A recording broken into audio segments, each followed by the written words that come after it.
Il faut voir ce qu'est devenu l'école aujourd'hui. C'est devenu, d'ailleurs parfois à la grande fureur de beaucoup de profs, c'est devenu une machine de propagande politiquement correcte, anti-française, LGBT, féministe, antiraciste, décoloniale.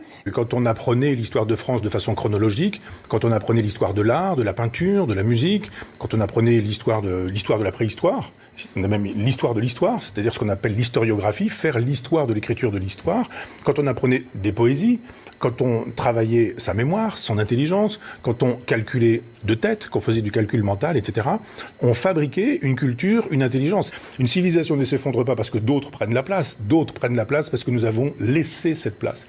Et nous laissons cette place parce que nous nous détestons. Nous détestons l'histoire de France, nous détestons les grands récits que vous pouvez faire régulièrement. L'histoire de France est fasciste, elle est nazie. Nous n'avons été que des colons, que des pétinistes, que des vichistes, nous n'avons été que des marchands d'esclaves, etc. Les enfants aujourd'hui sont des projets, ce qui justifie qu'à 9 mois, moins 8 jours, on puisse les détruire parce que vous avez changé de projet. Non, la France n'est pas un projet, c'est pas non plus une idée. C'est une géologie, qui est une géographie, qui va fabriquer une histoire, qui rendra possible une spiritualité, donc une métaphysique, avec un livre qui va être une religion, qui rendra possible une histoire de France. C'est comme ça que ça fonctionne pour moi, la France. Il faut arrêter de parler à tout bout de champ de république, de laïcité, il faut parler de civilisation. Tout à fait d'accord. Je pense qu'effectivement, la République et la laïcité sont des concepts très beaux, mais qui ne sont plus l'enjeu, paradoxalement. Ce n'est plus l'enjeu. L'enjeu, vous avez raison, c'est la France.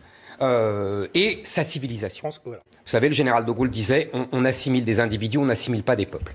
Aujourd'hui, nous avons reçu tellement de gens qui viennent d'une sphère civilisationnelle qui nous est étrangère, que nous ne pouvons plus assimiler personne et qu'au contraire, nous désintégrons sans cesse. Emmanuel Macron qui s'en moque absolument. Lui, son horizon indépassable, c'est le marché. C'est la disparition de la nation, c'est la fin de l'État, c'est la fabrication d'un gouvernement planétaire, c'est la libre circulation de l'argent sur la totalité de la planète pour qu'un jour le GAFAM puisse prendre la suite de la civilisation chrétienne pour une civilisation transhumaniste qui leur permettra de tout marchandiser, le ventre des femmes, le corps des enfants, les organes des pauvres, etc. etc. Donc je dis, est-ce que c'est cette civilisation-là que nous souhaitons ? Notre civilisation est devenue ultra-matérialiste. Je défends une position matérialiste en philosophie, mais il y a un sens second, le matérialiste, c'est celui qui n'a de soucis que des biens matériels. Je pense que les musulmans nous donnent une leçon, qu'ils ont bien raison en ce sens, qui est une leçon d'antimatérialisme. Oui. Parce que quoi qu'on pense, ce sont des gens qui ont un idéal, ce sont des gens qui pensent que l'horizon indépassable n'est pas forcément... Alors je ne pense pas des jeunes générations qui sont un mélange d'un petit peu tout, mais je veux dire que l'horizon indépassable n'est pas dans le téléphone portable, dans le 4x4, le SUV ou ce genre de choses, mais ce sont des gens qui ont une spiritualité, qui ont une éthique, qui ont une exigence morale, qui ont des valeurs, qui estiment que nous sommes honteux, nous, à envoyer nos personnes âgées dans des choses qu'on appelle même des EHPAD, qui sont des mouroirs, qui estiment que la sexualité avec n'importe qui, quand on veut, comme on veut, pour faire n'importe quoi, c'est pas forcément très honorable à l'endroit des femmes, etc. Donc je pense que c'est pas une affaire de frigidaire, c'est une affaire de dignité, parce que ces gens sont dans une morale de l'honneur et que nous avons perdu le sens de l'honneur. Nous n'avons plus aucun sens de l'honneur. On insulte tout le monde. Je suis 1000 fois d'accord avec vous là-dessus. Donc il faudrait vraiment une révolution, j'allais dire, réactionnaire. Vous voyez ce que je veux dire ? C'est-à-dire vraiment revenir sans complexe. Le souverainisme consiste à dire on reprend le volant et c'est nous qui allons piloter.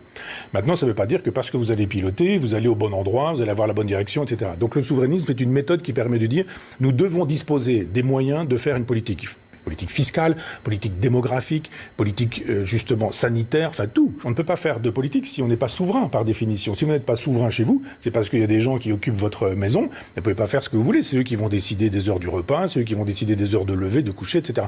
Nous sommes dans cette situation-là. Nous ne pouvons plus décider grand-chose, nous les Français, parce que nous avons donné notre souveraineté à ce que j'appelle l'empire maastrichtien. Si vraiment la démocratie, c'est le pouvoir du peuple par le peuple pour le peuple, il faut arrêter de le dire, il faut le faire.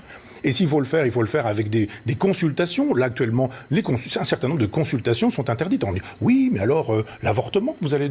Et puis après, la peine de mort. Et alors, c'est-à-dire, il y a des questions interdites au référendum. Moi, je crois à l'intelligence, je crois à la culture, je crois au débat. Je suis dans la logique de Condorcet. Si on peut expliquer les choses, eh bien, les gens, ils vont voter sainement.